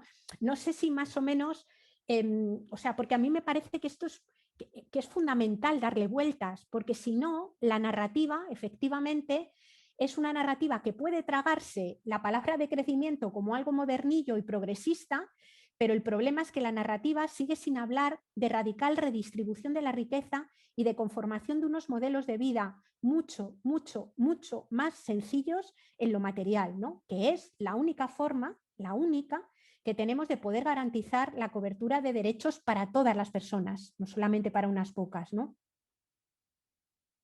Bueno, traslado la siguiente pregunta. He visto que se ha animado alguna persona más y hay más, entonces, bueno, que sepáis que hay varias, a ver si podemos responder a todas. Preguntan, dentro del sector privado habría que visibilizar y poner en valor el rol de las empresas de la economía social, plantear alianzas con estos sectores y dar fuerza a una economía orientada al bien social y medioambiental. ¿Podríais explicar el papel de este tipo de economía en la transformación del sistema? Yo creo que esto lo ha apuntado ya yo en su intervención antes, ¿no? Que cuando se habla de sector privado, ¿no? Decías tú, habría que hacer esas diferencias. ¿Te animas ya, yo y luego Julia? Sí, yo muy breve para que nos dé tiempo con todas las preguntas.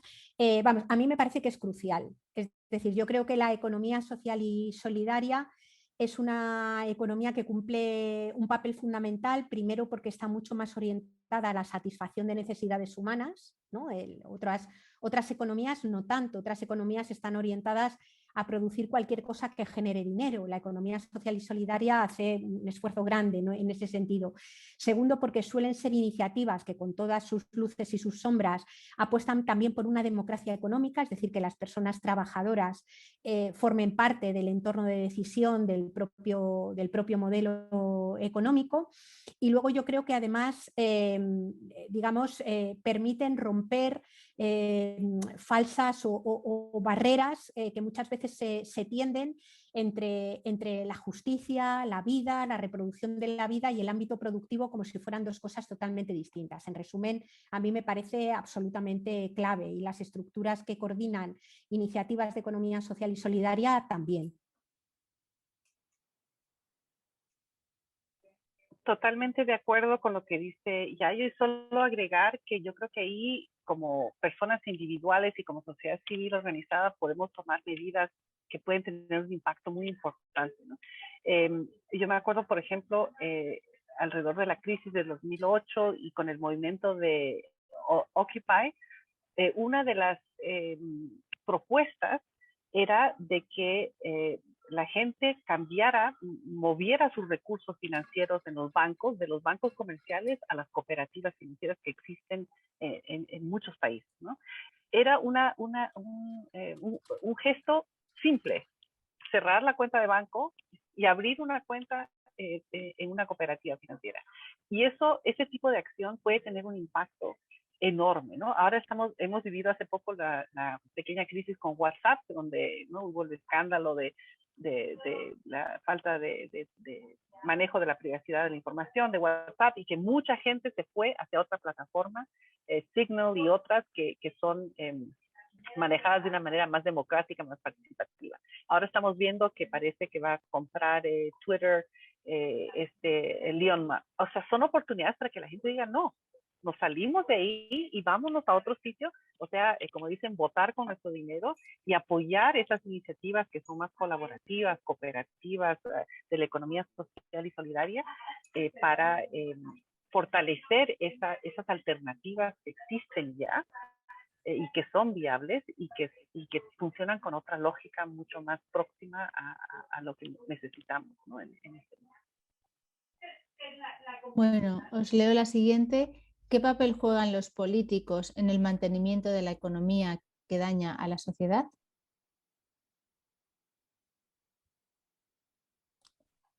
Yo puedo empezar.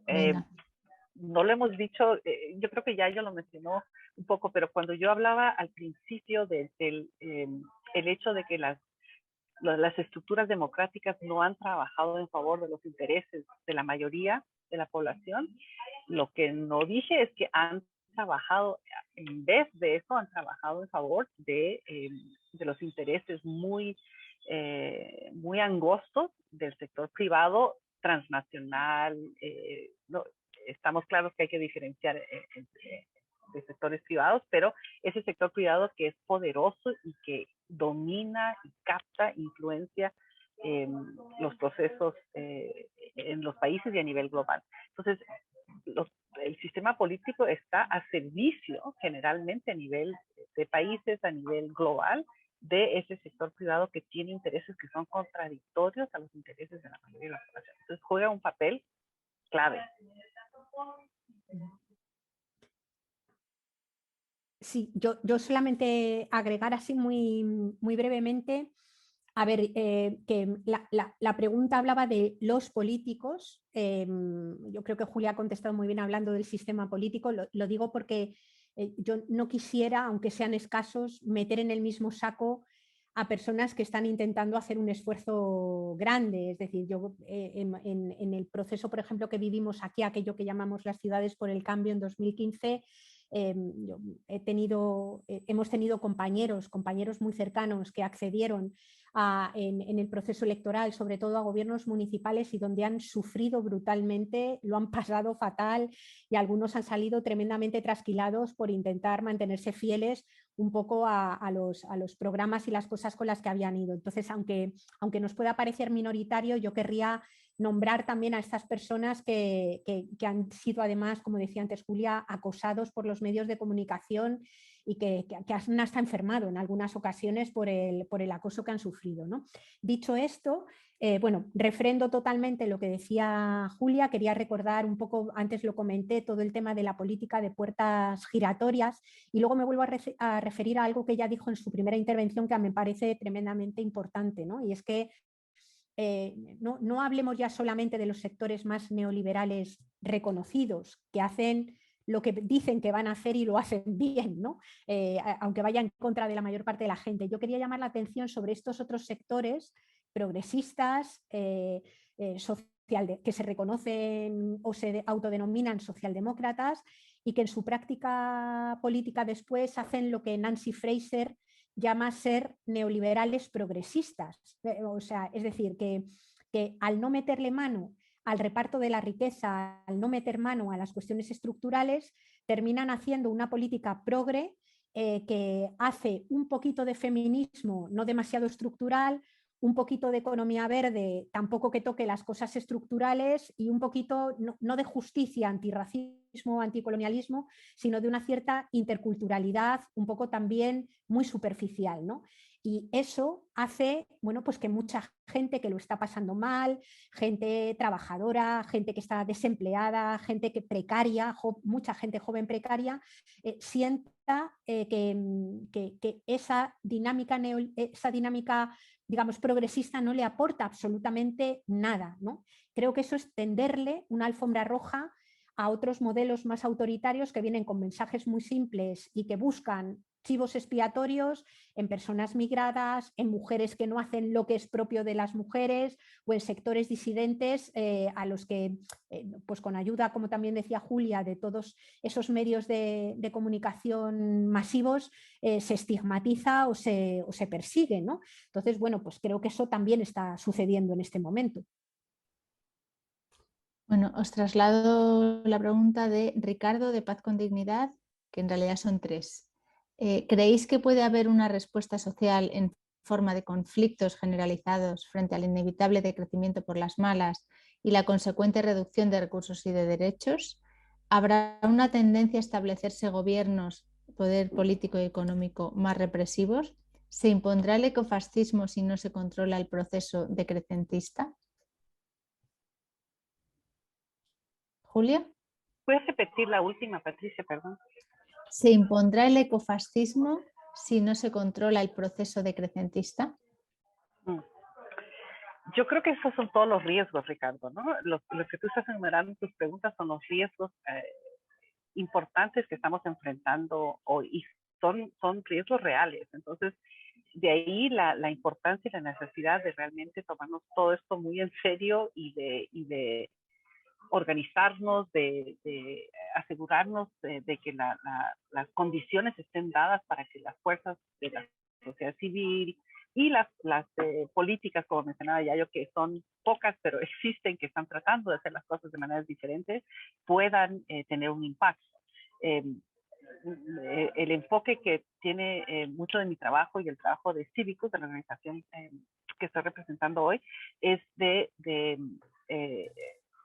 realmente poner énfasis en la importancia de las condiciones que permitan que la sociedad civil, en toda su diversidad y en toda su dimensión, pueda tener el impacto que tiene que tener. Y eso es un poco a nivel de servicio, pero sobre todo a nivel de cabildeo, a nivel de influencia, de militancia, de presión, para lograr estos cambios que son enormes, porque los riesgos que tú enumeras y otros más que hemos discutido hoy son reales, ¿no? Sí, hay ese potencial de que las cosas sigan en regresión, de que veamos más gobiernos autoritarios, más fascismo, más grupos de ultraderecha, antiderechos, están avanzando y están teniendo éxitos en muchos sitios, ¿no? Y en otros En Francia, por ejemplo, a nivel político, acabamos de ver los resultados de una elección. Bueno, qué alivio, pero también qué susto, ¿no? De que el impacto que ha tenido la derecha en el proceso político en Francia.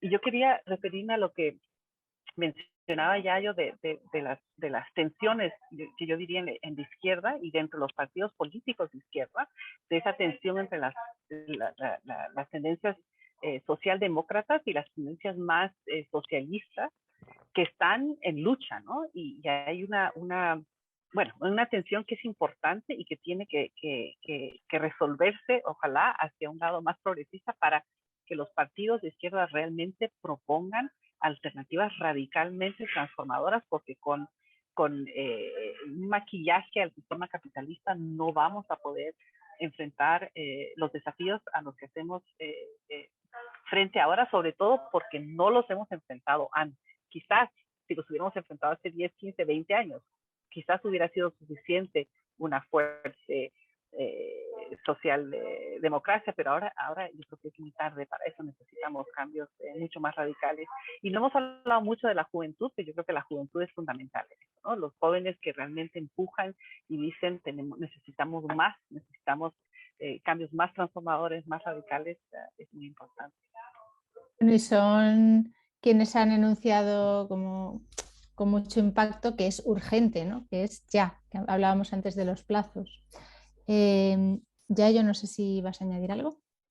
Bueno, en realidad casi no, porque me siento muy reflejada con lo que ha señalado Julia. Solamente decir que respecto a la primera de las preguntas de Ricardo, si habrá movimientos o conflictos, bueno, pues yo creo que el conflicto de los chalecos amarillos, los conflictos que ha habido con transportistas recientemente son, o por ejemplo con muchos trabajadores de los medios rurales, trabajadores del campo y trabajadoras, son respuestas, digamos, a propuestas o a dinámicas decrecentistas reguladas o marcadas simplemente por el mercado. Es decir, si ese inevitable decrecimiento de la esfera material de la economía se hace solamente con lógicas de mercado, es decir, haciendo subidas de precios lineales en los combustibles o los combustibles fósiles, en el diésel, ¿no?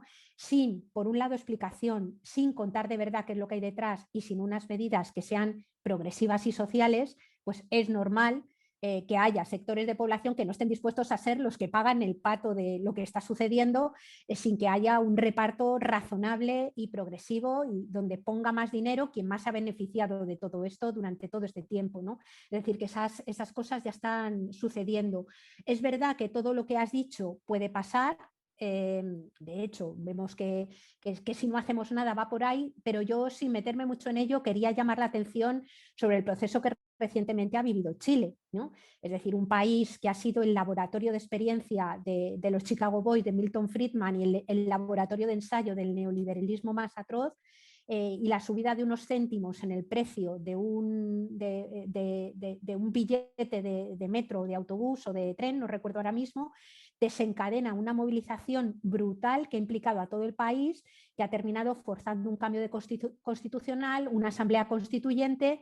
O sea, quiero decir que lo que suceda a raíz de esos periodos convulsos que vamos a vivir sí o sí, dependerá, creo yo, de lo que hayamos sido capaces de mover y de que cuando salten estas cosas sea más fácil que surjan dinámicas de colaboración que de peleas de todos contra todos. Y por eso es tan importante el trabajo preventivo que vayamos haciendo ya, ¿no?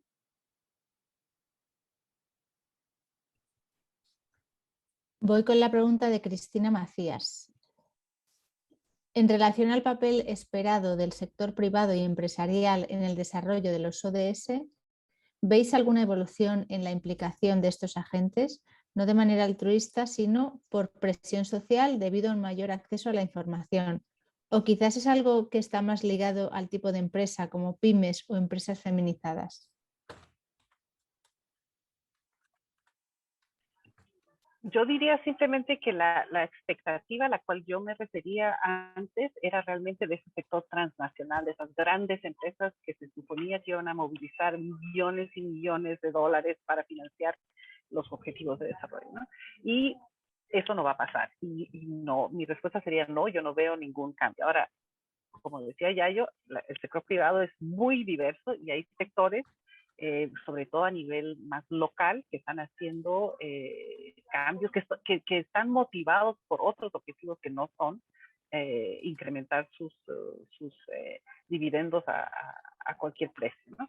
Y ahí hay infinitas ejemplos interesantes de experiencias que pueden producir servicios, productos de manera ecológica, de manera socialmente responsable, etcétera, etcétera, que vale la pena fomentar, apoyar y utilizar. Pero el sector transnacional, el sector privado transnacional, que moviliza los grandes recursos, hablamos financiero, farmacéuticos, minería, petróleo, obviamente energía, yo no veo personalmente esperanzas de que eso va a cambiar.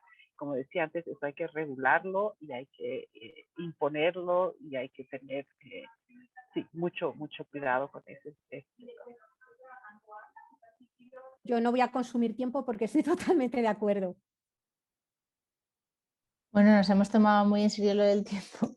Sí. No era para tanto. De hecho, a ver, os iba a decir, hay una pregunta que me he saltado porque era muy general, pero son y 20, tendríamos 10 minutos. Pregunta a alguien si podemos dar alguna referencia sobre ecofeminismo. Documental, libro, proyectos, es algo tan amplio que no sé si pediros que nos hagáis pues, una recomendación, un must que hay que tener, a una autora de referencia, a lo mejor cada una o algo así, si os parece.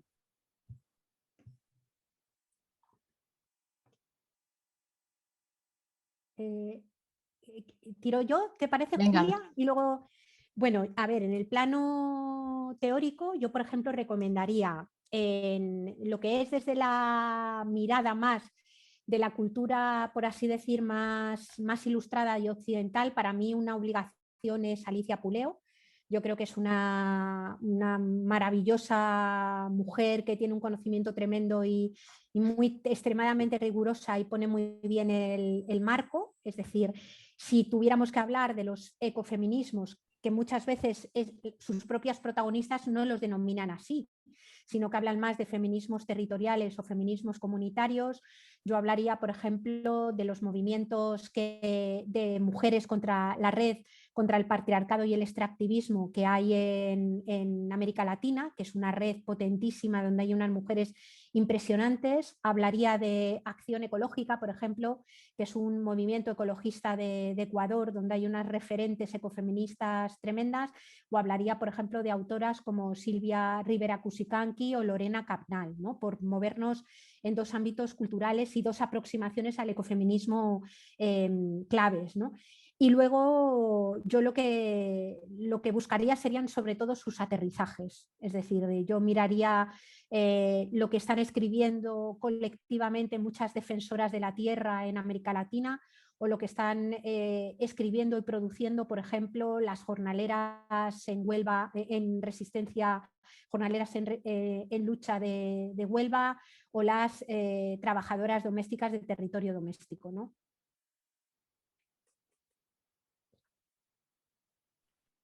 Yayo es experta, así que ella tiene las referencias. Yo solo agregaría de que en toda la conversación que hemos tenido y esa necesidad a la que hemos estado apuntando de realmente hacer las cosas radicalmente, de una manera radicalmente diferente, si queremos hacerle frente a los desafíos que enfrentamos, el ecofeminismo y el feminismo es fundamental, ¿no? Porque nos invita a realmente repensar las cosas de otra manera completamente diferente.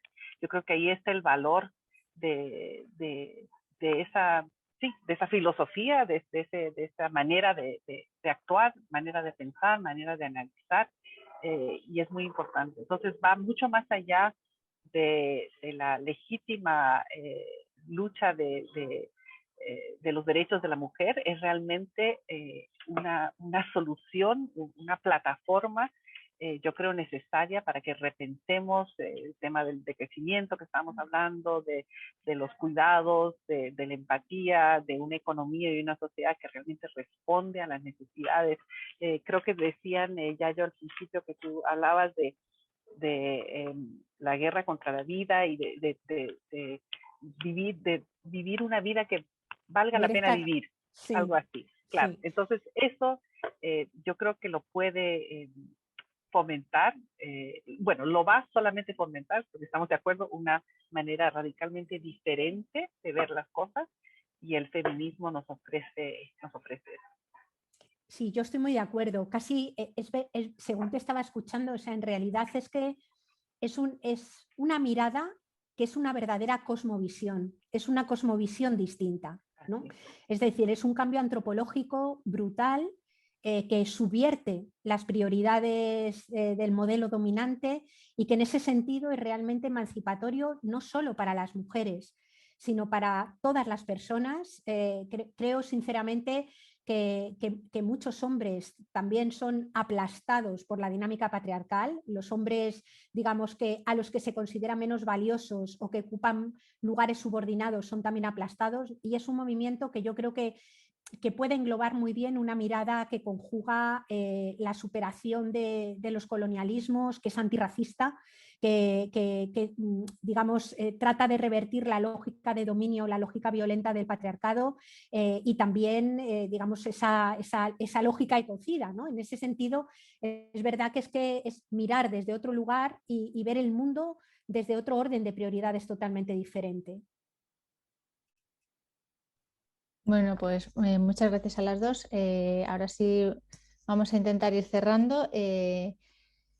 Y bueno, pese a la perspectiva que acabamos de ver, poco esperanzadora, las dos habéis hablado de esperanza, de empatía, ¿no? Y yo, por cerrar un poco con la mirada puesta en las posibilidades, os voy a pedir que recojáis en una frase o que me compartáis un elemento que os parezca fundamental para alcanzar una sociedad justa, pacífica e inclusiva. A ver si os atrevéis y nos vamos contentas. Empiezo yo, porque Yayo es más elocuente. Que va. Yo quería recalcar, me encantó en la introducción esta plataforma, Futuro en Común. Hemos hablado de los movimientos estudiantiles, el de Chile, en particular en Canadá, en Quebec, donde yo vivo en la provincia de Quebec, tuvimos algo similar, más o menos en la misma época, donde los jóvenes realmente reaccionaron a algo y crearon un cambio masivo. Y un momento que a mí me impresionó muchísimo fue cuando estábamos como sociedad civil progresista tratando de entender qué había pasado, por qué habían logrado los estudiantes en Quebec realmente poner de cabeza a la política y a los políticos. Uno de los jóvenes líderes de ese movimiento nos dio su respuesta, y era muy simple. Era que habían logrado, a través de mucho trabajo durante años de acercamiento de diferentes sectores, trabajando juntos, conociéndose, haciendo causa común, habían logrado el nivel de confianza que les permitió que en el momento que se presentó la causa que podía desestabilizar el sistema de manera positiva, todos se pusieron de acuerdo y todos militaron y apoyaron la causa, en este caso de los estudiantes, y en el caso de Canadá, de Quebec, era el aumento de las tarifas universitarias. Entonces, esa idea de trabajar juntos en diferentes sectores, de juntarse y de entender que el futuro es común y que trabajando juntos, derrumbando un poco las paredes que separan tradicionalmente estos diferentes sectores, sobre todo el internacional y el local, ¿no? O sea, en España, los grupos de la sociedad civil que trabajan en España versus los que trabajan en dinámicas más globales. En Canadá hemos visto lo mismo, que esos grupos entiendan que esa separación es ficticia y que los desafíos que tenemos son globales, las respuestas tienen que ser globales, y que mucho depende de lo que podemos hacer en nuestro propio país para beneficiar ese futuro común que aspiramos en solidaridad con los países empobrecidos. Entonces, me encanta la plataforma, me encanta el trabajo que están haciendo de trabajar juntos en diferentes sectores, de unir diferentes sectores de la sociedad civil española, y los felicito por eso, y eso me da esperanza. A ver, algún comentario, o sea, ¿por dónde podríamos tirar, ¿no? Yo creo que hay yo voy a plantear como 3 criterios, ¿no? El primero sería mirar cara a cara dónde estamos, ¿no? Yo a esto le doy muchísima importancia. Yo creo que hay, sobre todo, no las sociedades más jóvenes, como decía antes Patricia, que fueron las que plantearon las cosas más duras, ¿no? Sino que las sociedades adultas están tremendamente infantilizadas y tienen pavor a mirar la realidad cara a cara, ¿no?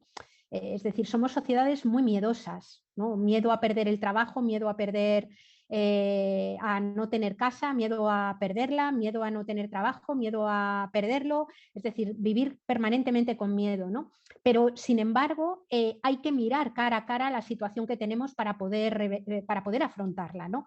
Ese sería un primer elemento. El segundo sería tratar también de organizarnos con otras personas para poder imaginar los futuros que deseamos. Los futuros que deseamos en común, por eso lo de futuro en común es también tan importante, ¿no? En relación a la situación que hemos mirado cara a cara antes, es decir, no es un futuro como promete Elon Musk de emigrar a Marte, sino el futuro que puede ser deseable en las circunstancias que tenemos ahora, ¿no? Y el tercer elemento, desde mi punto de vista, y que puede conformar una esperanza activa, es el de ponernos en marcha hacia él. Y ponernos en marcha hacia él significa articularnos de alguna manera con alguien, en proyectos pequeños, en un grupo feminista, en un ecologista, en una asociación de padres y madres de alumnos, en cualquier lugar, ¿no? Pero me parece que es absolutamente, o sea, yo creo que ahora mismo si le tuviera que decir algo a alguien sería, mira, no estés solo, afronta esto con alguien, en algún colectivo, de alguna manera, ¿no? Porque mientras que la humanidad globalmente no tiene experiencia de un colapso de todo, las humanidades, las sociedades sí que tienen experiencia de haber pasado por colapsos momentáneos, temporales, y haber salido adelante. Se ha sabido salir adelante, ¿no? Y yo creo que y esto hay que hacerlo colectivamente. Yo siempre me acuerdo de una mujer mapuche que una vez que estábamos en una charla y estaba alguien hablando del colapso, ella seguía estaba haciendo una labor, y en un momento determinado alguien le preguntó y sonrió y dijo: hablan ustedes del colapso. A mi pueblo el colapso le llegó hace 500 años y aquí seguimos resistiendo y viviendo, ¿no?